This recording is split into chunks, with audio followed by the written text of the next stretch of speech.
فيه كده ناس جاساوا وقفتكم أنف عشان مجتمعنا بكون قوي.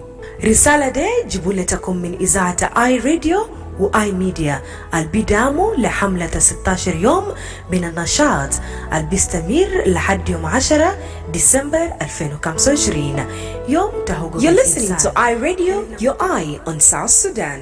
This month marks the beginning of 16 days of activism against gender-based violence. This is a critical time for South Sudan to unite in its commitment to peace, which must start in our homes and communities. Violence against women and girls, whether physical, emotional or economic, is a human rights crisis. It tears apart our families and hinders the progress of our entire nation. The call this year is simple. Act now. End digital violence against women and girls. Safe space for all. Every one of us, men, women and youth, must challenge the harmful norms that allow abuse to continue. We must create safe spaces and support the survivors in our midst. Don't stay silent. Don't look away. If you or someone you know is suffering from violence, please reach out to the local police or the nearest community leader in your area. Help is available. Stand in solidarity, end the violence, make our nation stronger. This message is brought to you by iRadio in support of the 16 Days of Activism campaign. The campaign runs until December 10th, Human Rights Day. Let's make every day count.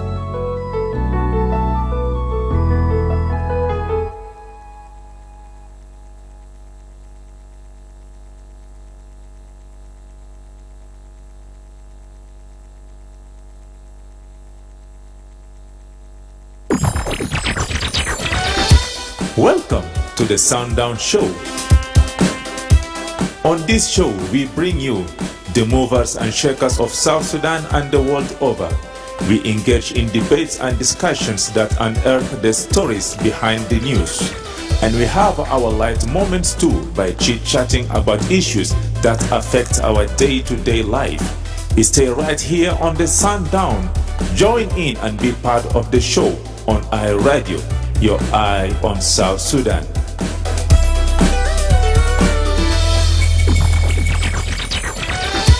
أهلا ومرحبا بكم في برنامج Sundown على آي راديو.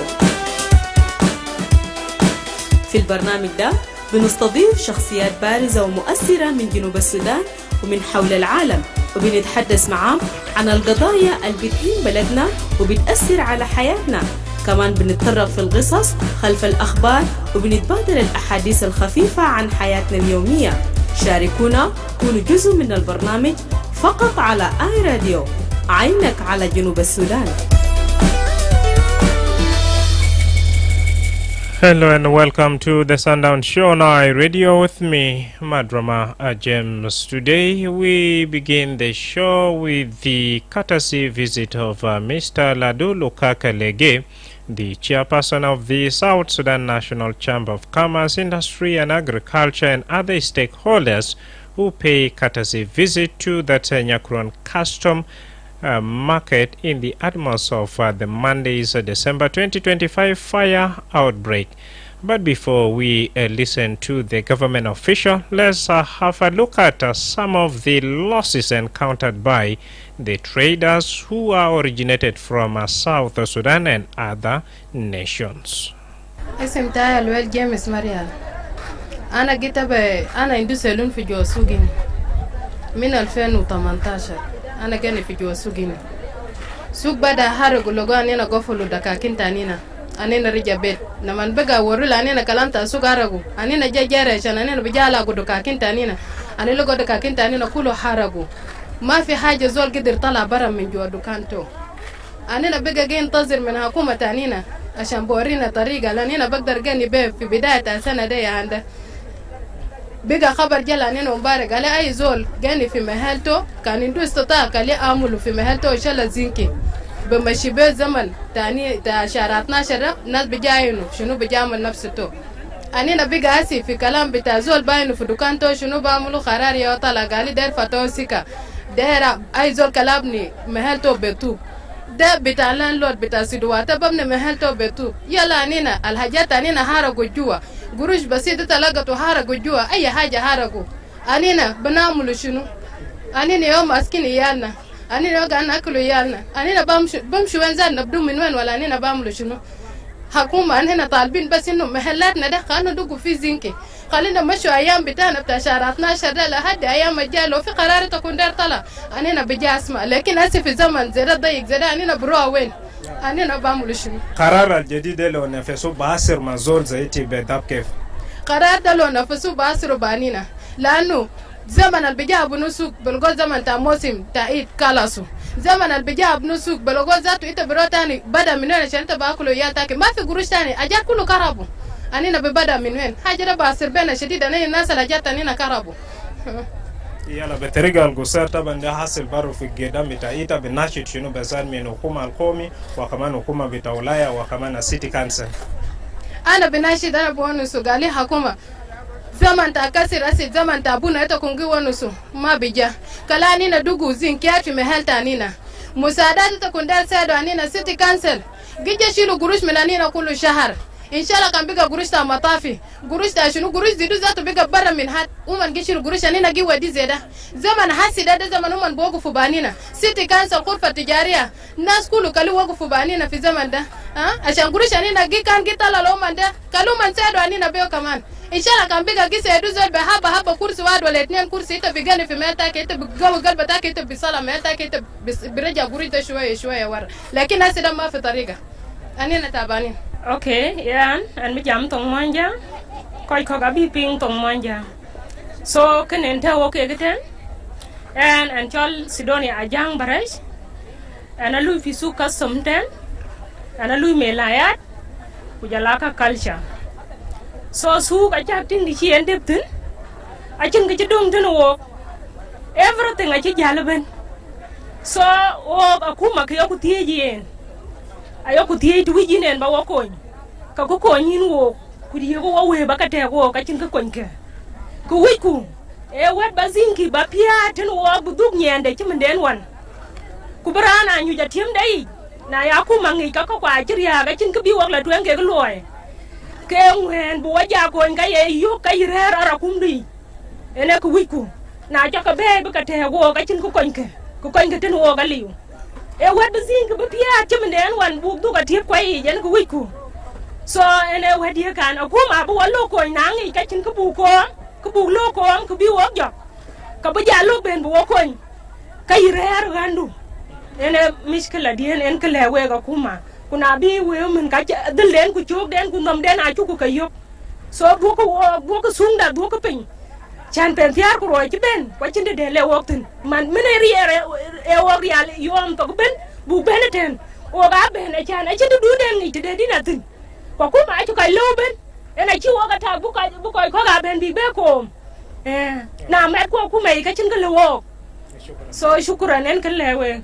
أنا اسمي بتاعي رحمة بنجامين لجان أنا إعلامية وشغالة في إيكويتر برودكاستنج كوربريشن وأنا كصحفية اخترت المجال بتاع بيزنس عشان نرفع مستوى بتاع المعيشة بتاعي ودر نكون سيدة أعمال وعندي مشروع بتاع بيوتي سنتر في ورا هناك. أنا عندي 10 دكاكين في كاستوم أنا مؤجر 8 وشغالة في 2 فالشغل بتاعي هو الجيران بتاعي كلهم عارفين أنا شغالة في مستحضرات التجميل وعندي ملابس رجالية وقاعدة أبيع فيه. الحريقة ده لما حصل أنا كنت في البيت ما جيت الشغل اليوم ديك بس سمعت في SSBC إنه في حريقة قام في سوق كاستوم فحاولت عشان أجي لكن أبونا قام قال خلاص هو هيمشي. لما هو جاء لقى ما في طريقة عشان نطلع الحاجات والحاجات كلها حرقت حتى في بضاعة أنا اشتريته ملابس تركية أنا كنت جايبها لكريسماس فلسه أنا ما فرشت في دكان لكن ده من حاجات سبرايز كان لكريسماس هو حريقة قام حصل. فأنا بناشد دكاكين بتاعي أصلا 12 ده مشروع بتاع أنا وزوجي وعيالي يعني بأسماء بتاع عيالي وأسماء بتاع زوجي.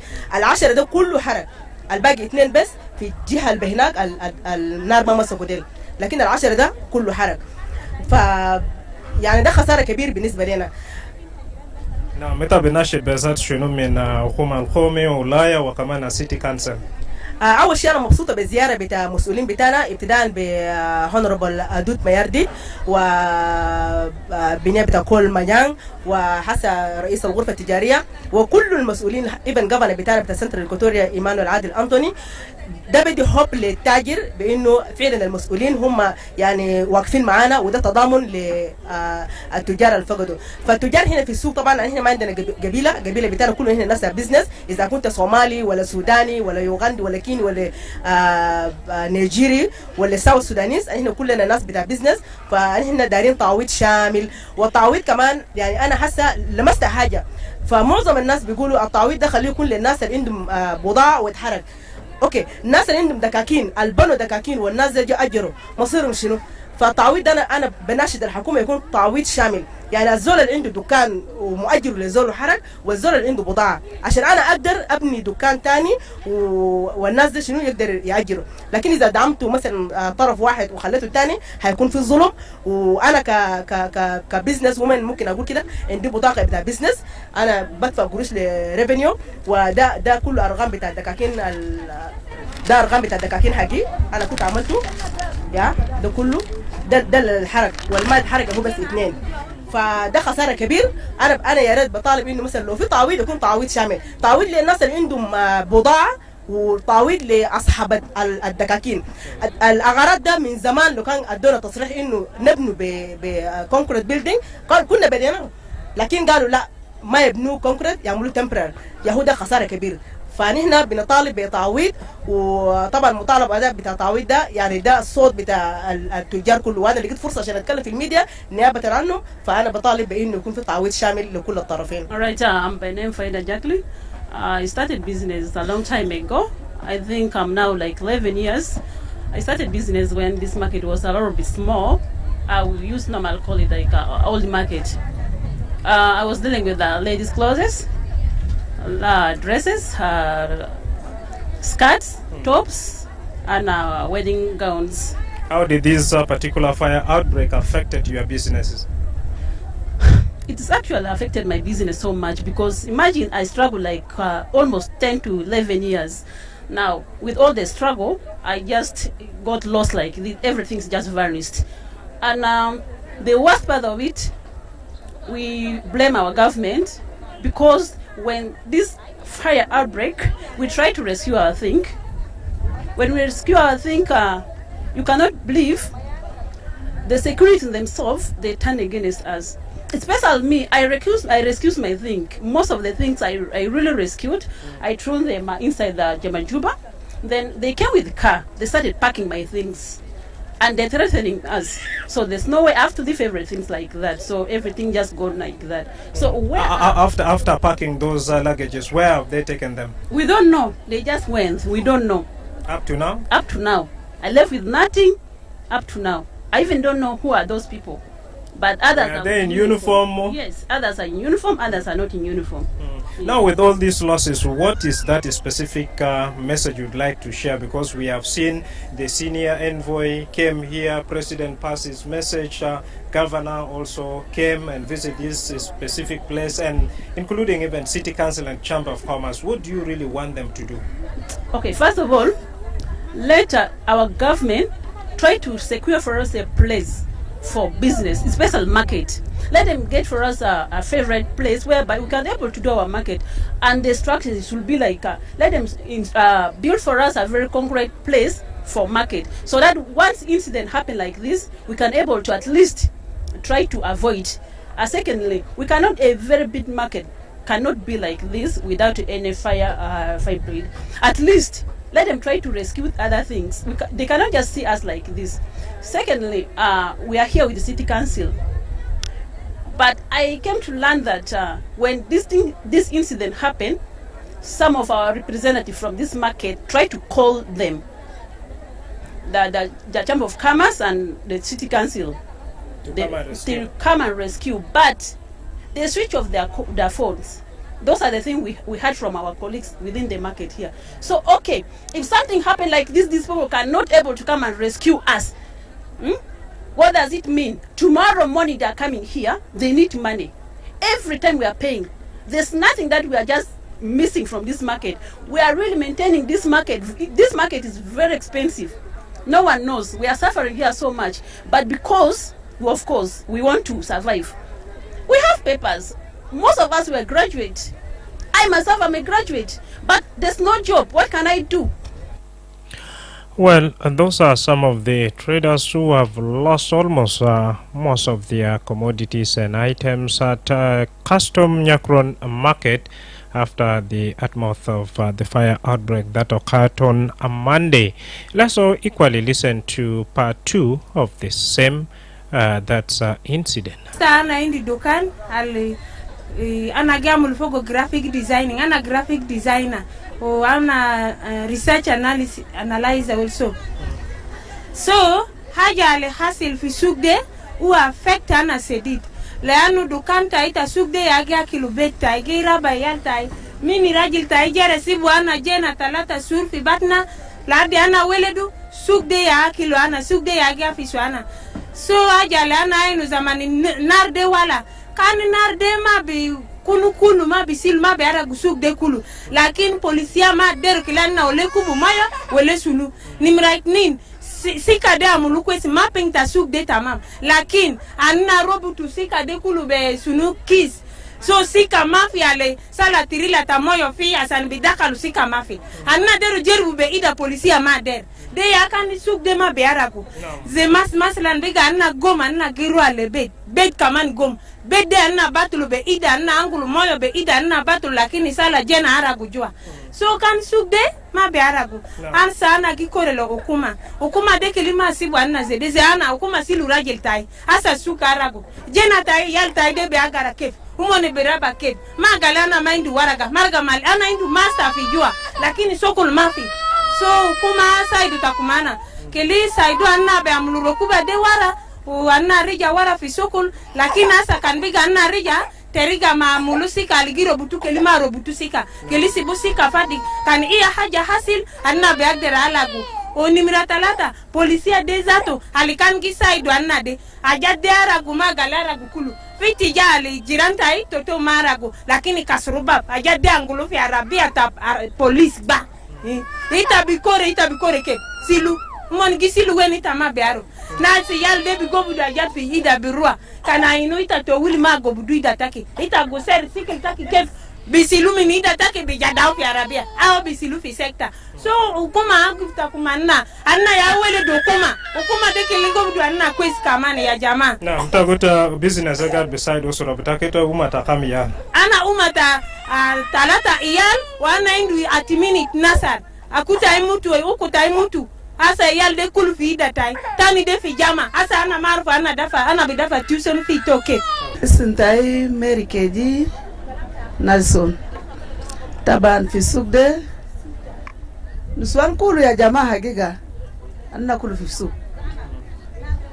ana de min 2003 min 2003 ana gistakal fi sug leni kan abuta yikan fi zaman ta harib dana fi kasaba zaman ta harib anyanya gidakal fi juba fi harib de abuta yimutu fi jua umata yimutu fi jua durubu dana waga yala sibo ana ya kebir tabet talata yarbe wara tai tande sibo betisa sur nam fi sukine bedapta ya to business shekil business ana gistakal fi sugini ana dukanta ile ya desa tala nago gifogo de dukanta ya nago gifogo ana kite biu marate karasi bisara hajata ikulu sirjamu la kulu hajata ikulu fi yani kanta der iya hajata der itabligo kan fi dukanta tai ke pariga da sirma kef hariga de jamaa ana tat la kada sele de gumana biseri la de lana taban talata yomde kulu akil moya sake de tangan mini fi kasmata tai guata ikan mafi kin ne hai lena na gira ba kona tai atimin ana kama gira ba iyal tai de magalikan mana maindi rajil ana indi rajil laki rajil de tala rajil ta merisa rajil gasur merisa magi jibu kabarata iyal wala bijibu iya hajal iyal ta tai osima kamiyan ana indi asere de tamana iyal alana ya waledu akota ai mutu ya de indi senatin indi tisa iyal da tamania iyal de kulu fumusulia tata ana ya umasa ana ya abo fi iyal de kulu idu tisa ja tamania ya jamaa kanita ma goi fi gelba kanita ma goi fi iman zolma bak de isa ta juba de lakin rabbuna ganian anna kongo fi suk bebeside yalta na gakolo yalta na gagara bebeside yalta na gakolo yalta na magagara. Naam, badari gadan naino huma kama namuletum ziara hal fita geer min ziara bitomo nufika kelma kama na lumon wanusal jibletum sija. Anna der kalama lumon wanusu dan na sama be mutana fi kalam to manal lumon wanusu. Asanna be mutana gale okoma sai dero. Sai danna der sai goyen na suya ke lokun fi amal. Kalo kuma ja galiyala ya jamaa nasal hara guda dil. Wani dukan take ita bori gali dukan ta ya de. Okoma da bisajil isin take kan der wadi lata jarib zato ta musada de min dukan le dukan. Magali duna da kulu na sahara go. De atushikil musada letu minkin botul fi zaman bitasi. Dama da asa dan na dar musada le kan umman der arfa le na duga ginde ke da binu gwam ke duma na binu. Kamman der musada le gali ban bodi gurus iya dar ba binu to anna kaman bugul shukran. Kalma wadi musada to gurus abinu na bugul shukran.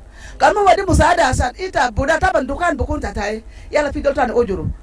Yar musada da ba bukun laana barao lezol kaman al ojuru. Hajato harago. Ana sidu dukan al ojuru minana ana kusara. Kusara de bukun double. Ita ba dana sidu dukan ita ba zol kaman al ojuru minana de kaman is class asan obi agdar jubu buda besit bagdar badamo.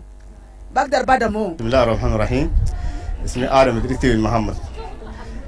أسا يعني أنا عندي يعني اتحركت أسا دقاقين ده 1 2 3 دقاقين 4 دقاقين دوكاني دقاني 1 2 3 4 دقاقين وسو فيو يعني كشكول مراتب فرشات وحاجات كثيرة. وسو يعني وارجع داسر معك بيتا والله هرجع يعني شيء ربنا كتبه يعني الناس بشكره في أي حاجة لكن سو يعني ربنا يعودنا يعني آمن يعني هنا يعني حاجة أثرنا شديد يعني هنا حركة يعني جينا جسبنا بالليل جزء من حياة الله خلينا بهنا حرمية كله شالو البسيط اللي ذاته حرمية شالو وهنا هو 4 دقائق كله أنا جربه هذا دقائق يعني سو أنا أول دوار مدرب من السوداني أنا مدرب السوداني أساسا وإننا نشوفها وكنا جينا بدأنا في شغل ابتدائي. وبالذات كان بيزنس قاعد بيساعد وإنت وأسرة كيف يعني؟ أسرة يعني جينا بدأنا من السودان ومشينا كمبارا وجينا هلاقي ثاني بهنا جينا لقينا دقاقين يعني أجرنا وبعدها زاد نشيل من الناس من هنا ومن هنا جينا كبينا وإن نسافر وراه والعيال بيسافروا وإننا بيسافروا سو لا قدر الله وفجأة حصل علينا كده والأجل حصل فيه يعني حكومة يشوف لنا برنامج آجل جنواد يبدأ يعني يشوف الحاجة اللي قدامه شنو سو يعني هذا يقول عندك 4 دكان يتحرك ولا حاجة ما طلعت عندك أمال وعندك أسرة ورا هناك ها يعني سو يعني حاجة يكون آجل يعني غرفة تجارية وحكومة عام والمواطن الجنوبي أي يعني حاجة يكون عام حاجة يكون أرجع يعني هنا حاجة الواحد يعني تناول يعني نسياب بالأكل ذاته ما يعني أصلا محل الواقفين ده يهود دقاقين 4 دقاقين حاجة ما طلعنا في ذلك حاجة ما طلع سريع كده بناشط شنو من الحكومة يعني أنا حاجة الأرجن على ده نشوف من الحكومة يعني بدون يعني خلال أقل من ثواني يعني شوف لنا حاجة أرجن كان في حاجة يعني تعويضات يعني حاجة تعويض فردي يعني أول حاجة يعني آجل تزول تشوف محلك ده يجيب لك حاجة يبني لك يعني سريعا هو يشوف لك حاجة يعني يبني لك تدخل راسك والحاجة اللي بس الناس يعودوك تجار محليين والأسرة بدا كوستوم يعني أول الحكومة بدا جوبا يعني الناس يشوفوا حاجة يكون أرجن يعني وايد نشوف البدائل شنو عشان نشوف بالنسبة للتعويضات يسجلوا المحلات وحاجة الفيدة نشوف بعض. Well, that was some of the recommendation shared forward by some of the Sudanese traders in Nyakurun, that's a custom market. And before we also hear from the government official, it's time now for us to travel to Kenya and get some update from some of the Kenyan traders who are also doing businesses, more especially in this same market, and how has the fire outbreak affected them equally. They are more than enough. We have like 6 different offices in custom market. We have these people collecting wasaka. We have those people for ground rents. They call it ruksa. Juba University is taking some. City Council is also taking. We're also paying for temporary permanent every month. We also paying, there are a lot of things we are paying, and we are not able to meet the demands of what they are asking for against what we are earning. So we are begging to the government to listen to us as traders and bear with the situation. They charge what is enough so we can also get something small. All right. You said there are certain charges which you people are meeting, and in return you expect also service delivery. What kind of service delivery are you people not getting after the payment? To be sincere, some areas are seriously sleeping while others are working. Like of late, people of Wasaka have been working very well. In the morning you can find them at the roadside correcting Wasaka, so that side I've seen a lot of improvement. But for example, like people dealing with the fire extinguisher, they have been correcting money in our shops, 125, which goes for 6 months. But during this time of fire tragedy, we did not see them. We did not see even the vehicles, even for Habash, which could come and help us. They could have sent at least 10 vehicles. We could have sent something, but we never saw them. And on top of that, nobody is communicating. Since that this tragedy came, nobody has communicated to us out of those offices. We don't know where we are standing. We don't know whether we are supposed to go on. Nobody even to console us and say sorry for what happened. Where are they taking this money that they are collecting from us? We should get back some share, especially this time we have this kind of problems, because even to get something to eat is also a very big problem. All right. With all these losses here, what do you really want the relevant authorities to do to help you people restart your business?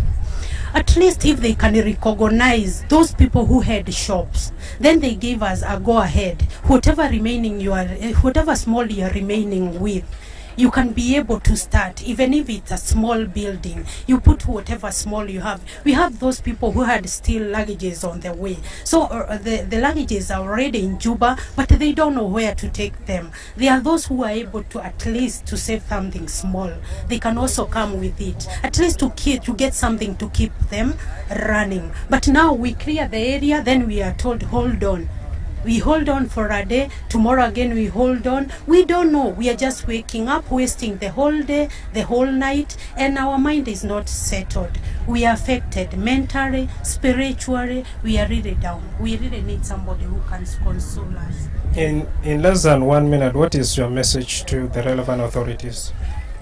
Let them take action. Let them give back to the community. Whatever small they are earning from us, let us also get services of the little they are earning from us. Let them respect foreigners and also the Junubis. Let them respect us. Whatever small we are giving them, we are trying so much to earn so that to meet the demand, or to be able to do whatever they are in need of. So whatever small they are collecting from us, let them give back to the community. Thank you very much. Yeah. Well, up to here, we have officially come to the end of our interview with some of these traders, and majority of them South Sudanese youth who are struggling to meet, of course, their demands, pay bills, as most of you are aware this is a town. Indeed, and before that, let's also hear from that Ambassador Mobruk Musa, who is the Deputy Head of Missions Embassy of Sudan, sharing his solidarity. طيب نحن حقيقة سعيدين يعني جدا هذا الصباح انه نلتقي بحاكم ولاية الاستوائية الوسطى وبدعوة كريمة منه للتفاكر والتشاور. وفي بداية اللقاء قدم له التهنئة باسم حكومة السودان وباسم سفارة جمهورية السودان على ثقة رئيس الجمهورية، ونتمنى لهم التوفيق. والاجتماع اصلا خصص لمناقشه يعني والتفاكر حول تداعيات يعني الحريق المؤسف الذي وقع في سوق كاستم. وناقشنا مع بعض يعني الوسائل، وشكرنا اهتمام رئاسة الجمهورية واهتمام الحكومة في جمهورية جنوب السودان بالحادث والمواساة للذين تضرروا من المواطنين ومن السودانيين. عدد كبير من السودانيين كانوا في هذا السوق،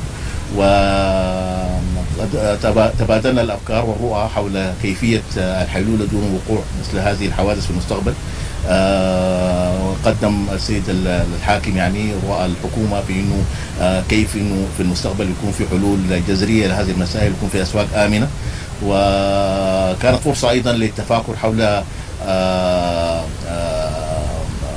وضع السودانيين في جنوب السودان. والآن جالية في جنوب السودان جالية كبيرة نوعيا تغيرت. الآن عدد كبير من الأطباء والمهندسين الآن في جوبا، ولذلك نحن نستشرف يعني مع بداية الفكرة الجديدة للحاكم انه يكون في يعني رؤى وفي افكار ان شاء الله عشان نزيد من القدوم السودانيين لجوبا للاستثمار وللعمل في جوبا. وناقشت كذلك اوضاع الاشكالات او المشاكل الكونسيرنز بتاعت تجارنا السودانيين، ووعد الحاكم انه يجد مع بعض نقعد ونشوف الحلول لهذه المشاكل، بحيث انه التجار ما يتضرروا من تعدد الضرائب وهذه الاشكالات من هذه النواحي. ووعد الحاكم انه ان شاء الله يفتح صفحه جديده، وانه يضمن لهؤلاء التجار يعني حياه يعني مهنيه وحياه بتاعت بزنس امنه، وتشجع التجار على مزيد من الدخول في سوق بتاع جنوب السودان ان شاء الله. Well, that was Ambassador Mabruk Musa, who is the Deputy Head of Mission, Embassy of Sudan in South Sudan.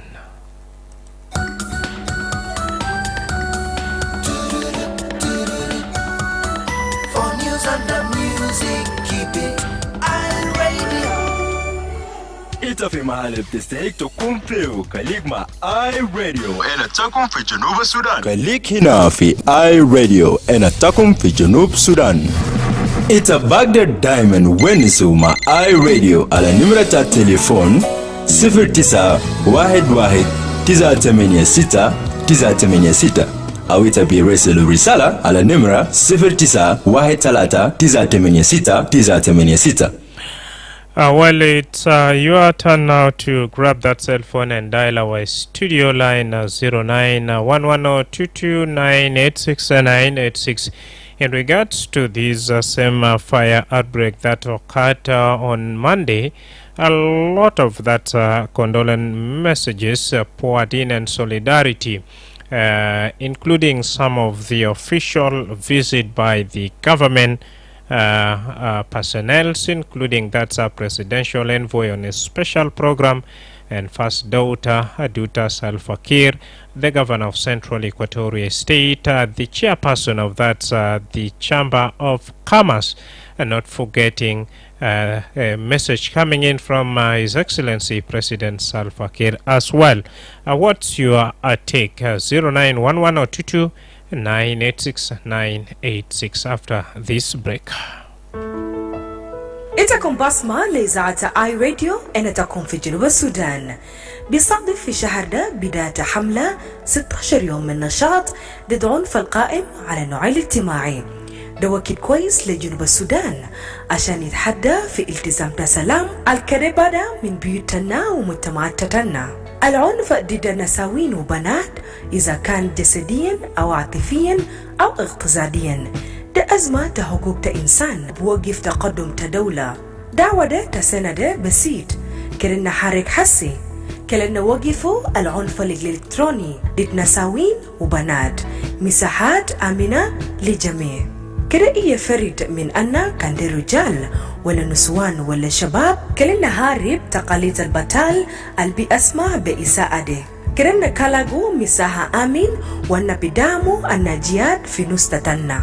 متكم أسكد متكم جاهلو. إذا إتكم أو إيه زول تكم بعرفوا بيعاني من عنف لازم كدتكم إتواصل مع بوليس في هلتكم أو شيخ الحلة لأنه مساعدة ده فيه. كده ناس جاسوا وقفتكم أنف عشان مجتمعنا بكون قوي. رسالة دي جبولتكم من إذاعة آي راديو وآي ميديا البيدامو لحملة 16 يوم من النشاط اللي بيستمر لحد يوم 10 ديسمبر 2025 يوم تحقق الإنسان. كلنا كتو قيمة لكل يوم. نعم فرصة بقى عليك في 0912-22986 ولنا رسالة توالي مباشرة في 09 من زمن بتاريغا تبيلغا رسالة من رئيس وكمان زيارة بتا دوتس الفقير ووالي بتا استوية وسطى وكمان chairperson بتا غرفة تجارية ديل كولو فايتا بناشد سنوزيتا كمان اسم برو من التجارين في يوم بتا ليلة هاي راديو. أستاذ ويلي من لولوغوان. يا منا شنو يا أخونا؟ جيت برنامج كويس يا منا. شكرا. تعرف أهل يقول كفارة للتجار تاع السوق تاع كاستوم هناك. يا بلد تعرفه أصلا يعني حاجات ده بيحصل. ده تحصل كده ده الناس بيقول ده يعني لكن بس أنا بدلهم حكومة دائما كلام بيتمون يعني من السوق ده ثمن شاطر إنزرت السوق النار كم مرة كده في سوق كالسوم في سوق يكون في سوق ياتو في سوق ياتو ليه ما يكون كتب تتعامل النسية للجردل لكن بعرف يوم ما دو كان كلام تم ليه يا كلام تاع انتظار طويل في المحطة ده وما كويس انتظار ده ما كويس أساسا كان من بدري كان يعملوا محل أساسا كان مبنيان ثابتة لذلك الناس جاب بكون في محل واحد بكون بعشرين طوال وقتي قالوا بعشرين مال وقتي طوال يبطلها ما أعرف هاي طبعا بلدنا وصلت تعبان شوية حتى ربطة مطاطر كان ناس من قاعد يوكي يعني فقالوا ما زاحل زابر لكن اليوم كانت جابت موت حبة زي يساعد كان جدو كان نازل عبد كان يدي كان باسمنت كويس يساعد لكن أكون بس قلنا زي انتظري شوف الزين كده النار كان قبل كده مع بوب ولا بيشوف الزين ما وصلوا زابر بدخل النار طبعا لا تعرف ومسك قاعدين بس تقع جوا هناك ومحل كله زنكي ما بيحدث النار بيجي السرعه كده ممكن بيوصل لحد هذا في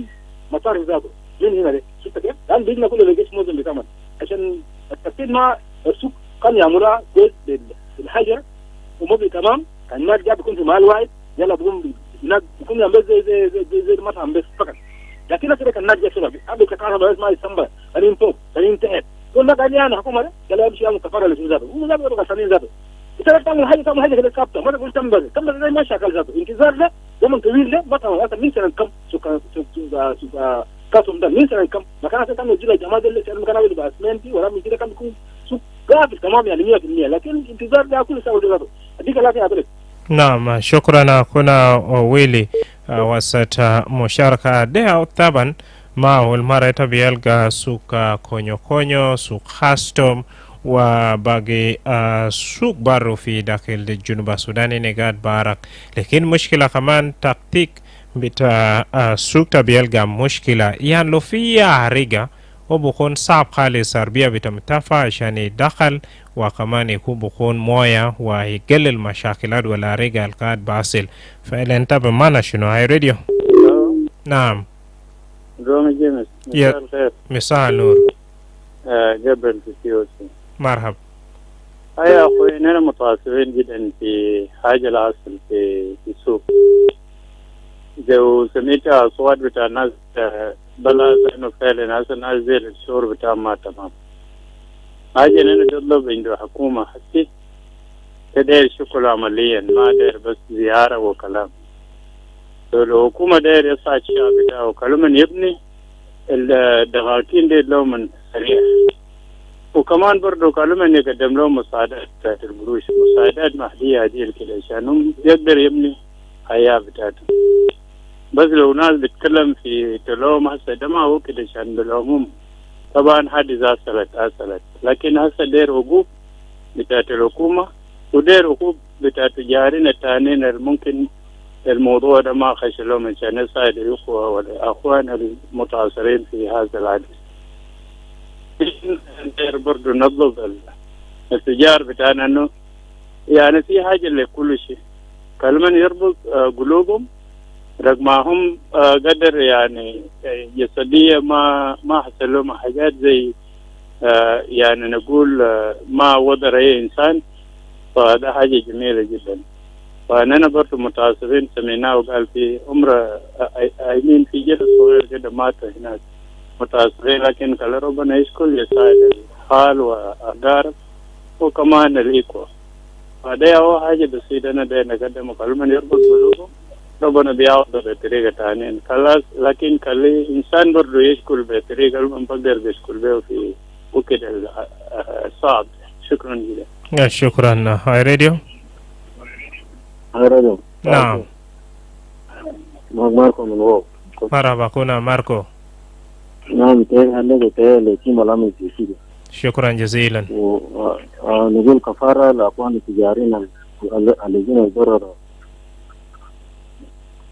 ربنا يديم الصبر، ربنا مراد بيجي حاجة كويسة، ربنا مراد بيشيله برا. معلش. إنه ربنا يكون عنده صابرين، حكومة زي ما متى هنا دار يسجل لهم هنا هي زول عنده دكان هنا بيسجل بيانات بتاعه، حكومة أنا متعرض بجيب معه. لكن في جواز عشان يكسروا دقاقين وقالين كورك ما يكوركوا، ما تبيعوا زمان كان في زعمة في إذا تكسر دقاقين ناس بكوركوا. لما نكسروا دقاقين بكسروا طابع الأمام الأول بابنوه في أسبوع. بقى بيدوكوا لمولو بعد انتهى يستلموا الأبواب وتسليم بتاع رفوف وكده، التيم الأول قدام بأنزل في دقاقين وبمارسوا أعمال تجارية. يلا الدكان لو كسر بيجي بكسروه وتاني كمان بابنوه وبدو بعد ورفوف جوا مثلا هنا طوال بقصد أعمال بتاع تجارية ما يكوروا. لأنه لما نبنى بتوب مبني بتوب مبني أساس، لأنه بيكون لهم مستقبل. لواحد اثنين جاء أخواننا متواصل في تعطيل الجبهة ويكون في تدريب خاص لسيادة الدكاكين، يكون له ورنا كده يعملوا لهم إنه لا رجع تكارب وبدأ تشيل التراب ولا رملة يكون في جرة يكون في الدكاكين عشان إنه لو ما قدرت عشان تانجز علينا كيبل تكارب تنجي أنت تلاقوا بالتراب يا بطانية ترتي ده يكون في تدريب يعملوا لوصار ناس زول اللي زي عندي 5 دكاكين 8 دكاكين 10 ده ولازم يعمل كتير هنا بيزنس بتاعه، لأنه عشان بكرة المستقبل بتاعه معيال بتاعه أصلا زي بكرنا عنده 8 دكاكين ولا 10 الاثنين كده 8 كل حرف ده صعب شديد باكر ما وصله إنه حكومة يدا يدينه فيه يساعدهم شوية، لكن كسر بتاع دكاكين بونا ده لازم يبنوه.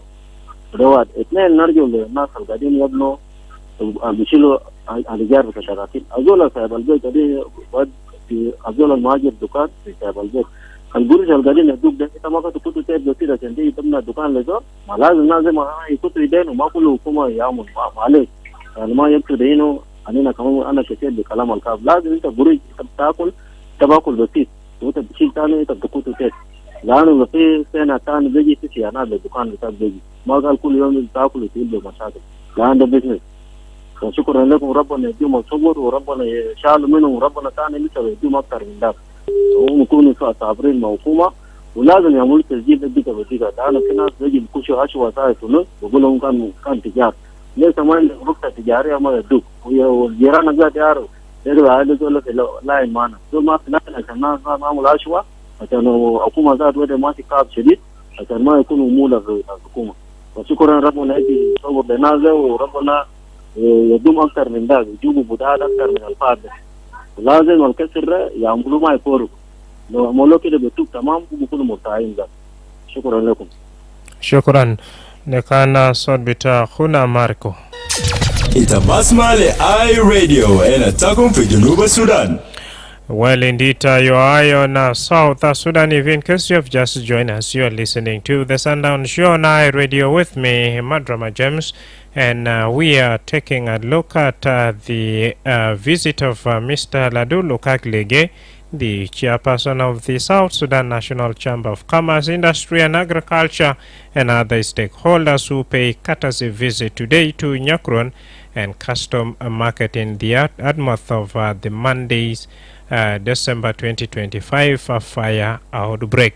And this is not the first time Nyakron or Custom is getting, of course, fire. What should be the lasting solution according to you?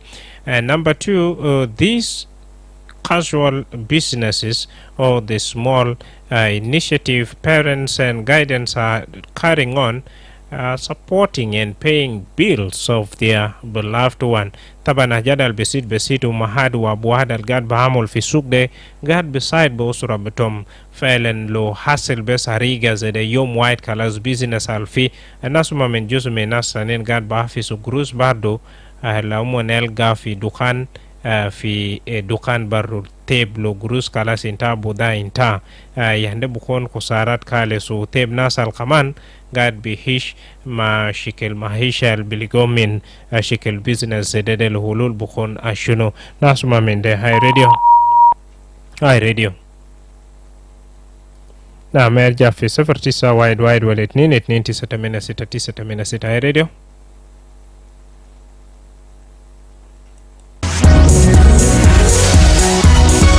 You are right where you deserve to be.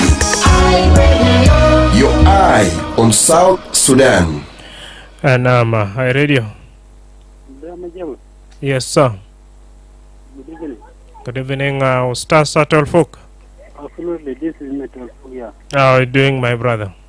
I'm doing great. And how is studio? No complaint at all. What's your take?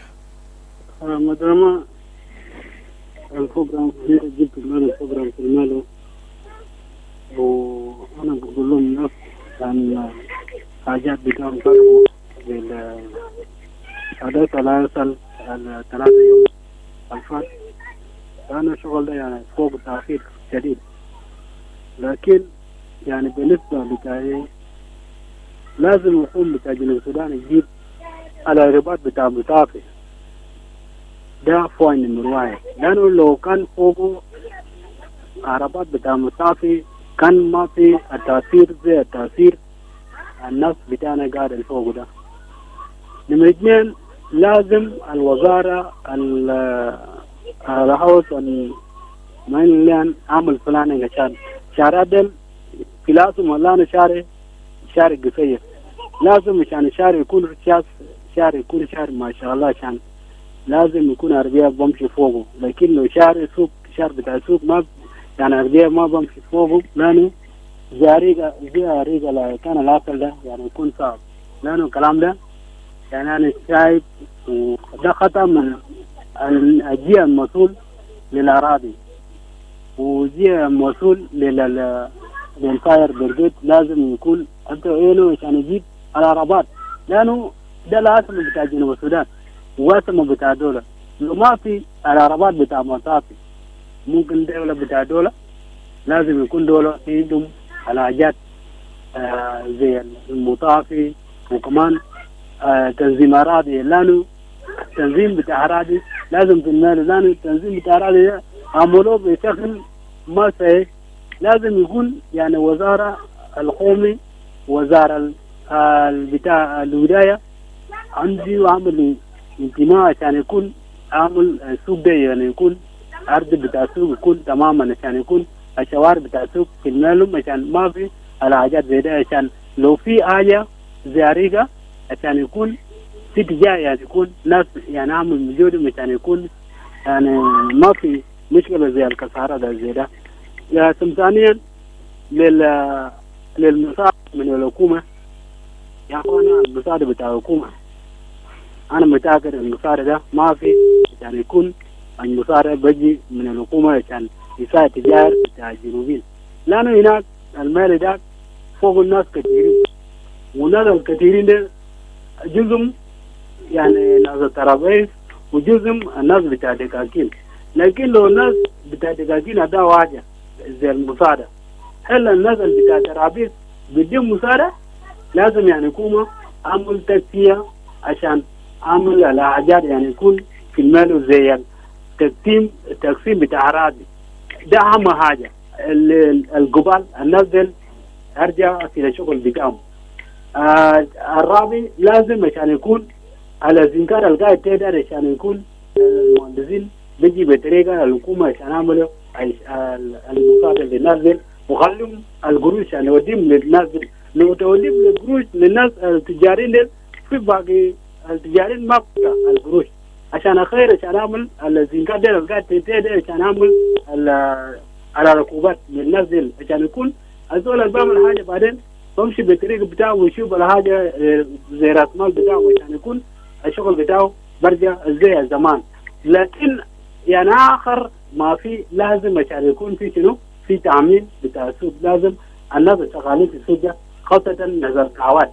ناس القهوات يشوف لأنه في تاكسيشن. الناس بتاع التاكسيشن لازم يشوفوا هل الزول اللي بعمل القهوة ده هل القهوة بتاعه المال بتاع المنقد ده فوق تعميم ولا لا؟ لو ما فوق تعميم لازم عشان يكون ما تبقى عشان يشتغل الفوق بتاع يوم الدار عشان يكون التعميم بتاع الناس الكلهم. لكن هسه السوق بتاعنا سوق على كيف الناس يعني بتشيل حاجات بتاع التاكسيشن وما في تعني عشان يشوفوا يعني الطريقة عشان يكون السوق بتاعنا ده فوق تعميم. وسوق السوق بتاعنا ده السوق الكاستوم وسوق الكونيو وسوق النياكرويل ده أكبر أسواق في المتواجدين. لكن لو في تأثير زي ده هل الناس بمشي وين؟ مشكلة. بمشي وين؟ وتجارين بمشي وين؟ شكرا. شكرا أخونا Atolfuk was مشاركة. It's high time now for me to shift my focus and have a look at some of your messages you have sent here. So far so good. Arol G.